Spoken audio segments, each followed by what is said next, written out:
passages of Scripture. Pray with me.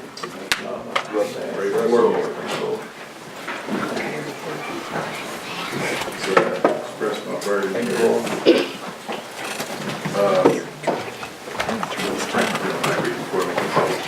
Over to Ezekiel. We can start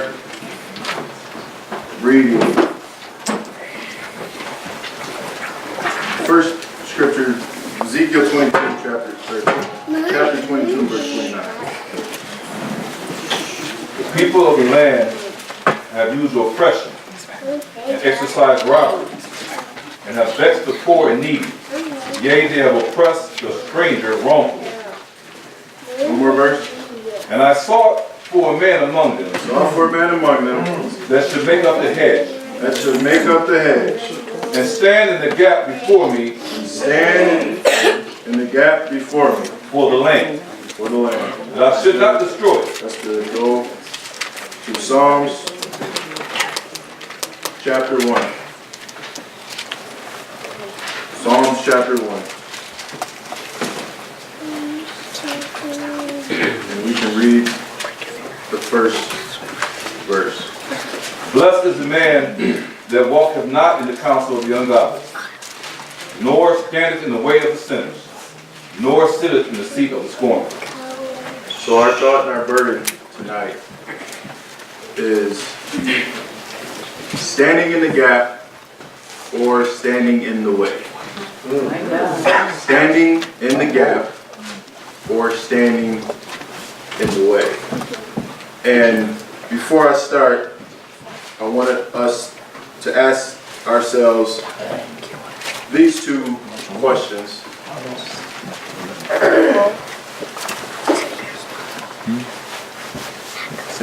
First, am I standing in the gap or am I standing in the way? We will define it as we go through this study. Am I standing in the gap or am I standing in the way? The second question, how can I better stand in the gap? How can I better stand in the gap? And I want us to challenge each other with these questions. Standing in the way, put here, just listing some things. Not contributing at all to the kingdom. Not contributing to the kingdom. Not really convincing sinners. In your life, in your words, in your actions, whatever it may be, you're just not really convincing sinners. And whatever you're doing, you're not convincing the sinners. All right? You're standing in the way. Not a threat to the devil. Not a threat to the devil. You're not. One, God is not going to put you through this great test and trial because it's probably just going to take you all the way out the way. And then two, the devil is not really just going to come at you because you're not really worth coming at. All right? My God. Wow. Not a threat to the devil.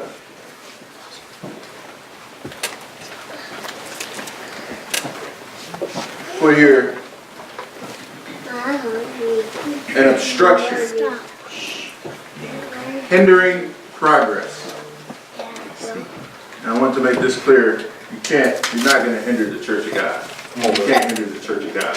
All right, but it's some things that people will have to undo, and the ministry have to fix, and have to keep on. You're not making progress. You're more of a hindrance, and other people are younger saints, perhaps, or more simple saints are looking at you, and you're not really portraying what salvation is supposed to be. And they're kind of like, is this the way it's supposed to be? They're lasting, but really, you're not lasting. You're painting that false image.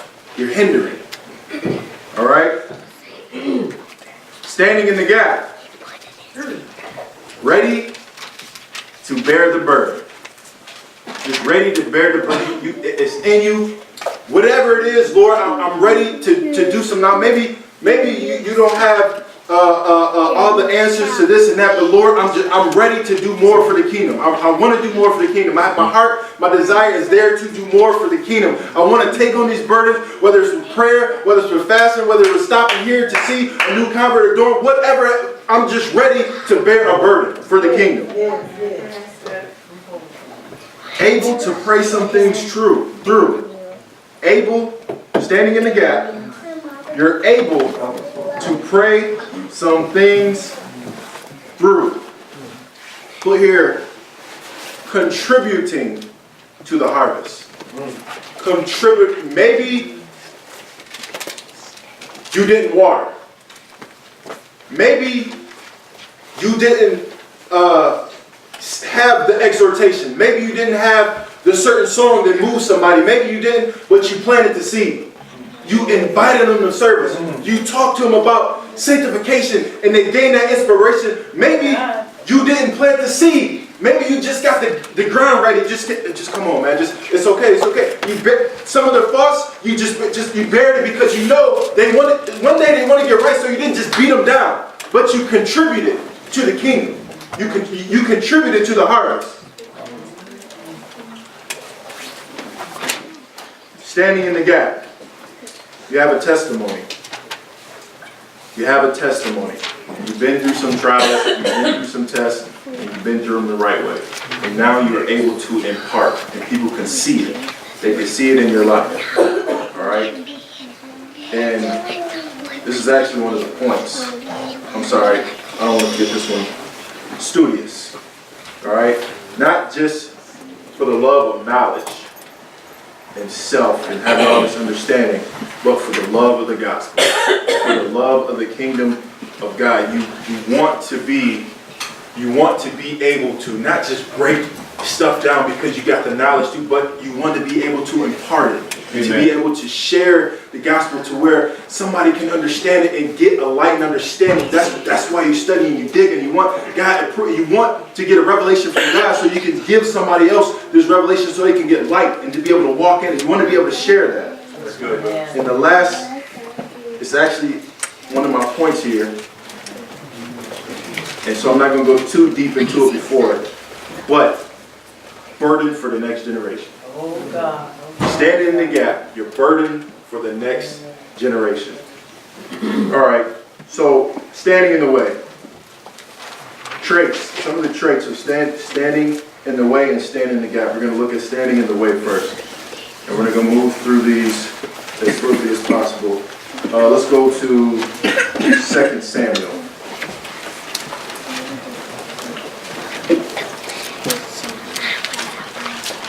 2 Samuel, pray for me, saints.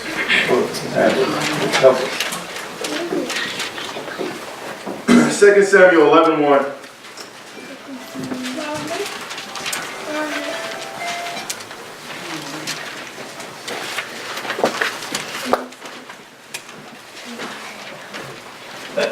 Start reading that verse number 1. And it came to pass, after the year was expired, at the time when kings go forth to battle,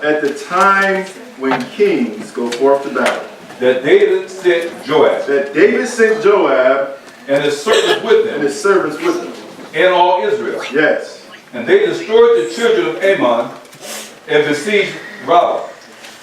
But David tarried still at Jerusalem. Okay. Now we know the story. David tarried at Jerusalem. He ended up looking out the roof of his house, seeing Bathsheba. He ends up committing adultery. She ends up conceiving, has a child. He sets up everything. Ends up getting her husband killed. And so on and so forth. But it all started because of this reason. And I want us to pay attention to this part here. Verse 1 more time.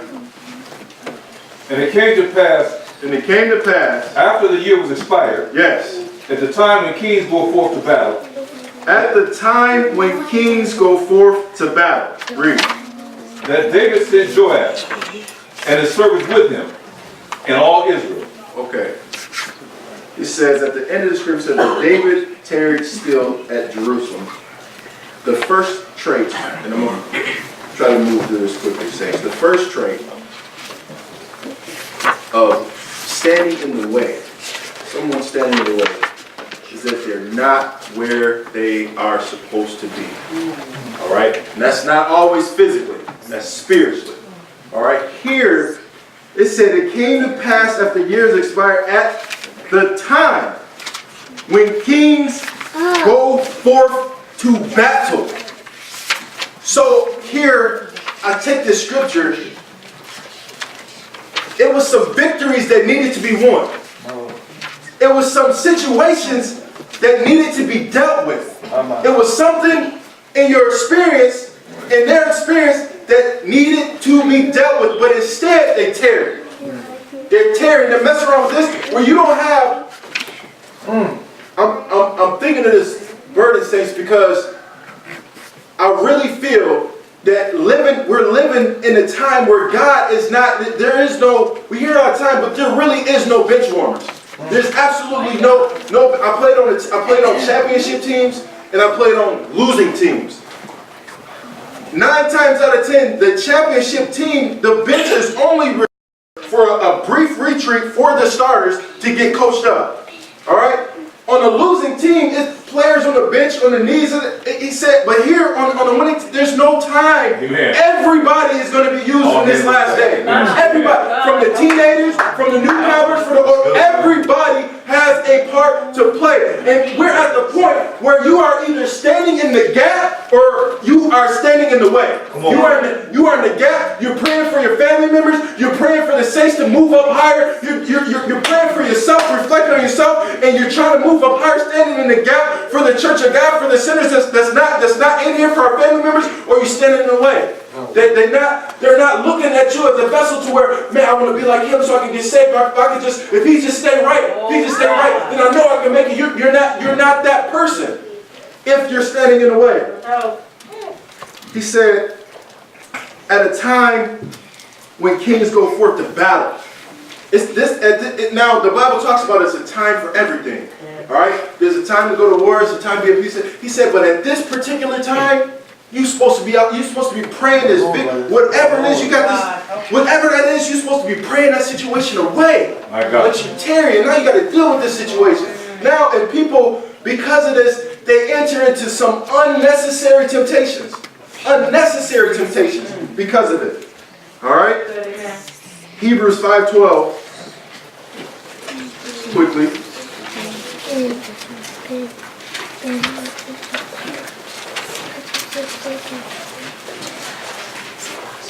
Hebrews 5:12. For when the time, yes, you ought to be teachers. Time you ought to be teachers. You have need that one teach you again. You have need that one teach you again. Which be the first principles of the oracles of God. Wow. Keep going. And are become such as have a need of milk and not a strong meat. At a time you should be teachers. All right, the traits of standing in the way. Not where you're supposed to be. Say here, the time you're supposed to be teachers. You're supposed to be imparting. You're supposed to be helping. You're supposed to be guiding, instructing. You have to be taught again some of the basic principles. All right? You have to be taught not to gossip, not to talk so much all the time. You have to be taught all over again what modesty is and why we have to dress modest. You have to. I'm just giving out examples here of not being where you're supposed to be and standing in the way. He said, a time where you're supposed to be teaching people how to abstain from certain things, but you have to be taught that, again, that evil communications corrupt good manners. You're not supposed to, you're texting this girl, boy, late night, you're friends with him, and you think you can't handle it. We keep the same counsel. He said, we got to keep teaching you again. And now you're standing in the gap. Some people think that they can make it because you look like you make it, but really you're not. You're not making it. You're standing in the way. said, if you're not careful, a burden to the ministry. Become a burden to the ministry. And you can bring a reproach to the church. All right, let's move on here. Wait, let's answer the question. How do we qualify to be ready for meat? Moving on from the simple things. All right, keep going. Verse number 13. Yes, sir. For everyone that uses milk For everyone that uses milk is unskillful in the word of righteousness, unskillful in the word of righteousness. and for he is a babe. He is a babe. But strong meat But strong meat, belongeth to them that are of full age, yes. even those who by reason of use, Even those who by what? reason of use, Who by reason of use have their senses exercised have their senses exercised. to discern both good and evil. You start putting some of the word of God to practice. You start putting the word. You sit down and you think, is this good? Is this going to give God the glory? Is this going to help? How can I do this and give God the glory? How can I lift up Christ? How can I do this? And I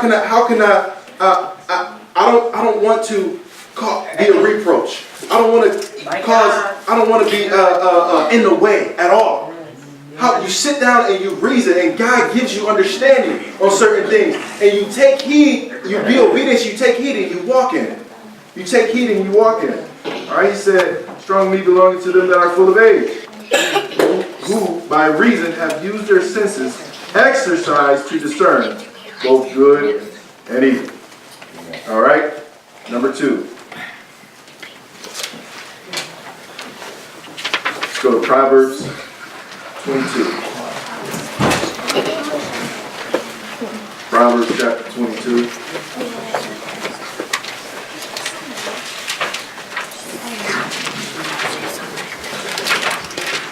And read another familiar passage, 13. The slothful man said, The slothful man said, there is a lion without. there is a lion without. I shall be slain in the streets. I shall be slain in the streets. Number 2, always have an excuse. / you are lazy. Always have an excuse. / you are simply just lazy. When you get your free, man, I had to work. What?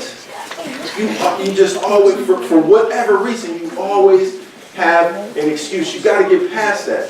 You have to. This life is not laborious as sin, but you get in what you put in. You get it. You can't just. You're not just going to come and just relax and just no. You are in redeeming mode. You're in redeeming mode. You have to get up, have your devotions, get something, exhort to somebody. You cannot always have excuses for why you can't participate here, why you can't share here, why you can't try to give this person a right to give them. You can't have all these excuses. You got to get rid of those excuses and forget about yourself. Yes, sir. All right. Always have excuses. All right. And I was just thinking about. He said, "There's a lion in the way." Sometimes people are dramatic in their excuses. Just imagine, there ain't no lion in the way. There's nothing like that in the way. All right, just get it done. Amen. All right, let's move on. The last 2 points here for standing in the way. Galatians. This is good. Galatians. And as you guys are turning to Galatians 5, put here, exercise yourself. David said, through thy precepts, Psalms 119, 104, through thy precepts I get understanding, therefore I hate every false way. All right. Galatians 5, 16. This I say then, Right. walk in the Spirit, Walk in the Spirit, and ye shall not fulfill the lust of the flesh. and ye shall not fulfill the lust of the flesh. Walk in the Spirit. All right. The third reason why people are staying in the way is because they're walking in the flesh. They are walking in the flesh. And I broke this down here. Flesh, animal cravings. All right. Lusting after certain things in excess. All right. Well, here, how do you know? Because you're looking for or getting temporary satisfactions, sorry, that always result in grieving the Spirit. It always results, when you walk in the flesh, you walk after the flesh, you always result in grieving the Spirit. That is the result of walking in the flesh. All right? So here, that could be, you could be in your feelings, your actions, your reactions, your emotions, caught up in your insights. People get caught up in their flesh when dealing with their finances, making certain decisions, just walking in the flesh. Mainly because, oh, I can get all this money, or I can get this, or I can get this attention. You're walking in the flesh and you're standing in the way. You're making decisions that sinners are looking upon you on not to make. You're making those decisions. Now, I'm not saying that these things are necessarily sinful, all right? But it's not portraying what salvation really is, and you're standing in the way. You're standing in the way, and if they don't understand it, oh, I can do that and get away in salvation? No, you can't. They're standing in your way. All right? That clear, saints? Amen. Walk in the Spirit. All right? I put here, the Spirit realizes the situation or the cravings of the flesh, but is able to subdue it and keep it under. All right, the Spirit is able to keep you. You're human. You got certain things that come your way, but when you walk in the Spirit is able to. You're upset, but the Spirit tells you just walk away. Be patient with them. Have long suffering. The Spirit would keep that subdued if you're walking in the Spirit and yielding to the Spirit of God. The Spirit realizes our situation, and it could be whatever situation that you may be facing. All right? When you yield to the Spirit, it understands the situation and gives you the necessary grace to deal with whatever situation is the appropriate way. All right? That's how the grace of God works. Put here, people are often found. You can write this down, James 1:13 through 14, you have to go there. Drawn away of their own lust. All right, they're drawn away of their own lust because they're walking in the flesh. All right, they're drawn away, you know how the story goes, drawn away of your own lust and enticed. All right, so lust hath conceived, they bring it forth what? Sin. And when it's finished, they bring it forth what? Death. Amen. All right, the last point is standing in the way. Ephesians, two scriptures here. Ephesians 5:15 and Matthew 26:41. Ephesians 5:15. See then that you walk circumspectly, Yes. not as fools, but as wise. In Matthew 26:41. Watch and pray, that you enter not into temptation. The spirit indeed is willing, but the flesh is weak. Okay. The last point here of standing in the way, last trait, is that you're careless. Careless or negligent. You're careless. Alright? There's no proper thought or consideration about your ways. You're not reasoning your walk. Ephesians 5:15 says, see that you walk circumspectly, not as fools, but as wise. You're careful. You're careful in your walk. You're careful in what you're doing. You're careful in what you're participating in. You're careful in even where am I putting this application at, and how is this going to affect me? You're careful in your responses to certain things. And you know that you get upset when this happens, but you're careful in how you respond to certain things and certain people. You're careful. All right? You're careful. However, if you're standing in the way, the trait of standing in the way is you're careless. All right, you're not thinking about the consequences for moving 30 minutes away from the church. When you're not thinking about the consequences for going way out here and there's no church. You're not thinking about them. You're thinking about yourself. All right, you're not thinking about what can happen if you talk to this person and you talk to that and you're naive enough to think I can get away with this. You can't get away with it. All right.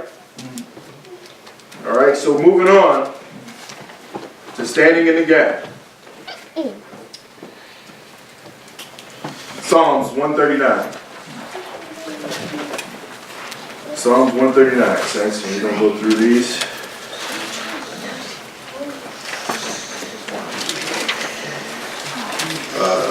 Start reading at verse number 23. Search me, O God, and know my heart. Try me and know my thoughts. Read that one more time. Search me, O God. Search me, O God. And know my heart. Yes. Try me and know my thoughts. Matthew 26:22.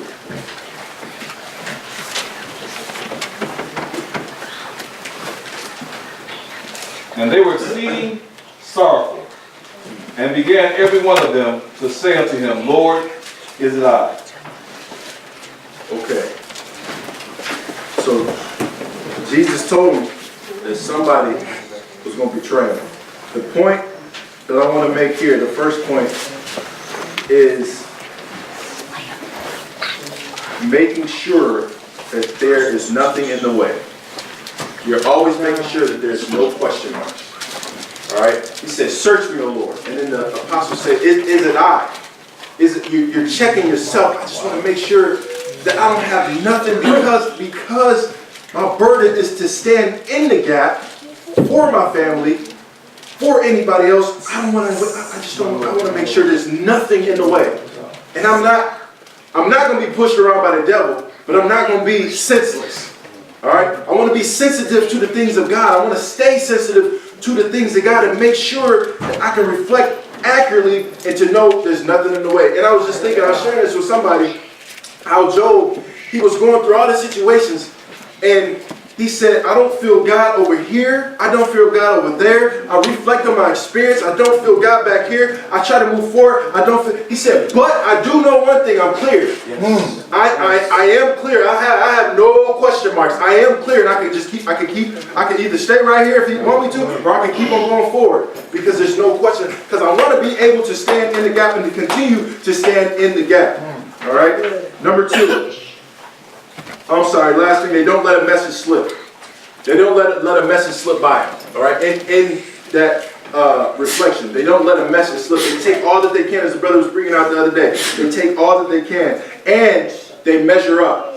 They measure up, all right? They don't just, they don't stay the same after God has revealed something. They measure up. They measure up to it, all right? Number 2, Judges chapter 6. Judges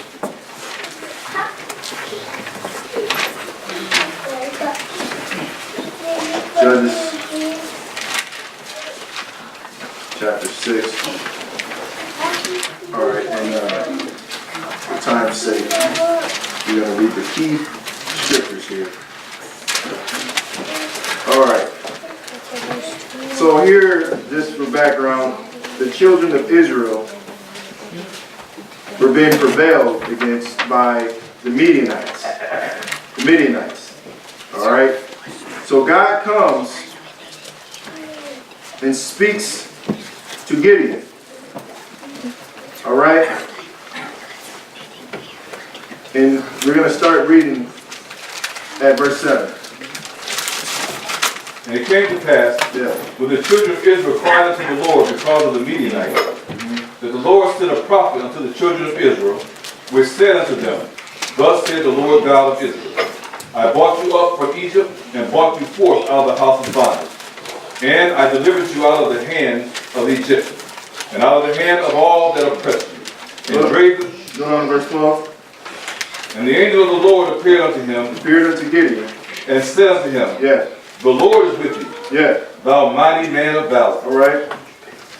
Let's keep on. And Gideon said unto him, Yeah. O my Lord, if the Lord be with us, The Lord be with us. why then is all this befallen us? All right. Keep going. And where be all the miracles which our fathers told us of, Keep going. saying, Did not the Lord bring us up from Egypt? But now the Lord has forsaken us. All right. So you got some questions for him. Keep going. Verse 14. And the Lord looked upon him and said, Go in this thy night, and thou shalt save Israel from the hand of the Midianites. God said you are going to save him. All right. Now, verse 17. Real quick, let's bring up these scriptures to bring up this point. And he said unto him, He said unto him, If now I have found grace in thy If sight, now I have found grace in thy sight. Right? The man is speaking with God. Okay? Now keep reading. then show me a sign Show me a sign that thou talkest with that me. thou talkest with me. Depart not hence, Yes. I pray thee, Yes. until I come unto thee, Yes. and bring forth my present, Yes. and set it before thee. Come on. And he said, I will tarry until thou come again. Verse 19. And Gideon went in and made ready a kid, and unleavened cakes of an ephah Okay. of flour. So he had an offering. The flesh he put in a basket, and he put the broth in a pot, Yes. and brought it out unto him under the oak, Yes. and presented it. Yes. And the angel of God said unto him, Take the flesh and the unleavened cakes, and lay them upon this rock, Yes. and pour out the broth. And he did so. All right. And the angel of the Lord put forth the end of the staff that was in his hand, and touched the flesh and the unleavened cakes. And there rose up fire out of the rock, Okay. and consumed the flesh. Stop right there. So he answered by burning up the offering. My God. Okay, and for time's sake, later on, Gideon, and as we go there, as we go to Numbers chapter 9. Bear with me, saints. Numbers chapter 9.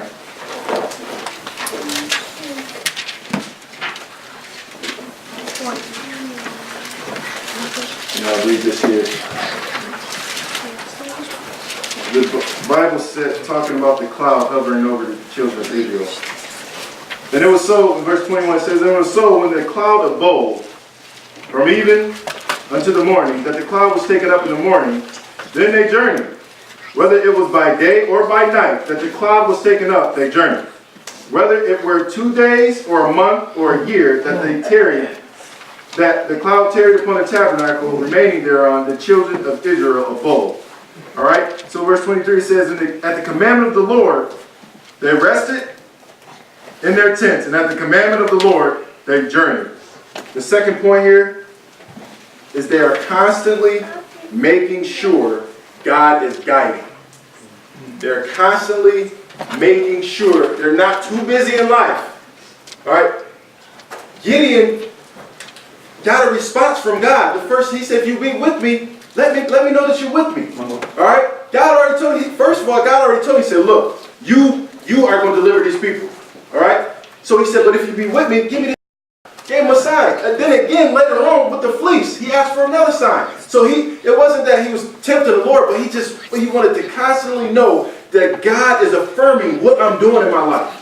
He's affirming it, because I don't want to be a hindrance. I want to be a vessel used by God, and I want to make sure God is with me, so I'm going to reflect and check and continue to evaluate these different situations that come in my life and these different decisions. All right? And over here in Numbers, he said the children, if the cloud stayed, the children stayed. If it moved, then they went. At the commandment of the Lord, they went. Wherever God leads me to go, I'm going to go. I'm not going to tarry behind. I'm not going to tarry behind. All right? The third point, Psalms. If we're going to cover these, you can just write these down. Psalms 56:11. Write these down. Hold on. Psalms 46:1-6. He said, God is my refuge and strength. Therefore will not we fear. I'll put here, there is no fear. All right, if you're going to stand in the gap for God, there is no fear. All right, now first point is what man can do to you or what situations come. All right, he said God is my refuge. And you look up the definition, he said a place from distress. Although, and Paul was talking about it later, you can write this down. In 2 Corinthians 4:1, he was saying we cast down but not forsaken. But all these different things happen. He said, but I'm not distressed, I'm not depressed, I'm none of that, because deep down in my experience of salvation, I have God. That's my refuge. That's my refuge from being all depressed and being down and being scared. I'm not scared of man. God is my refuge. The bottom line is, if I'm going to run and hide, I'm going to run and hide right up under this pavilion where God is at. All right, I'm going to stay right here. I'm not going to panic about what can happen if I'm standing here or what can happen when this comes my way. No, I'm standing because I'm trusting in God. All right, there's no fear. There's no fear there. Number 4, James 1:5. 1 Corinthians 8:1.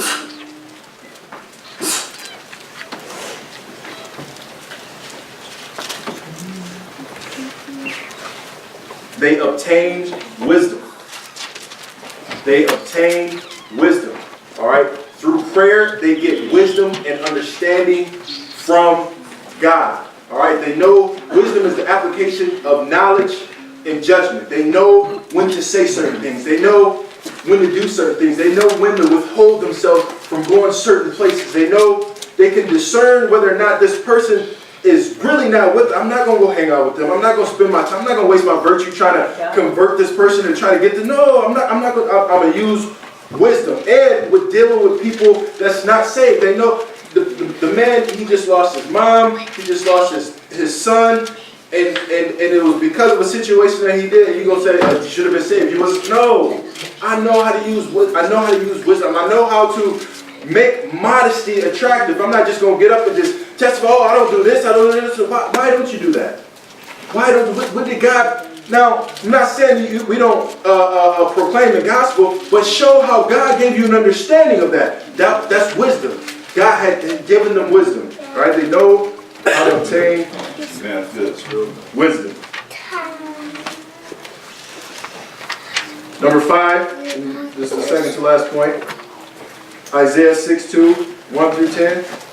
They lift up the standard. They lift up the standard. All right, if you're going to stand in the gap, you're going to lift up the standard, because there's going to be times is going to come.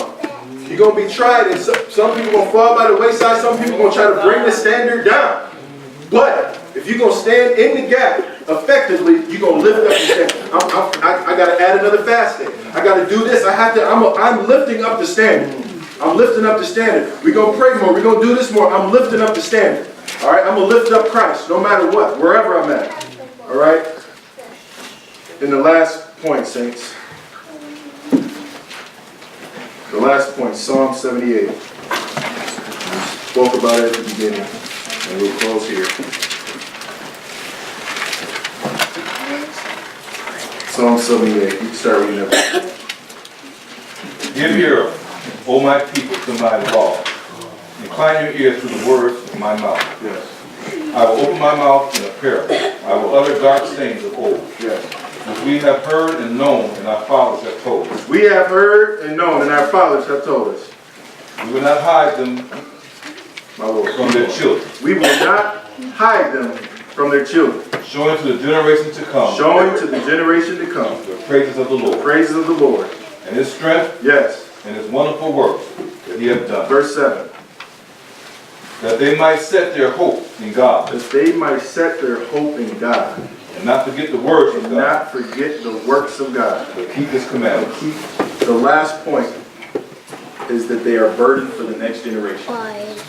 They are burdened for the next generation. They're walking They have this burden. They keep the burden on their heart. They want to be an effective testimony. They want to have an effective testimony. They want to be. They're eager to impart. They want to impart. They want to do it because they want to. They have this burden for the next generation. And really, in the times that we are living in, if time continues on, we are living in the world for. So we living in. In the last 10 years, the laws that's changed and all the things that's taken place, and the stuff that's on social media, the access that all these different groups have to change the media and to interrupt it, and all this stuff our children have to face. They have a burden for the next generation to be able to lift up the standard, to be able to stand in a gap for them, because salvation is for them as well. And that's all I have, saints. Amen. Standing in the gap or standing in the way.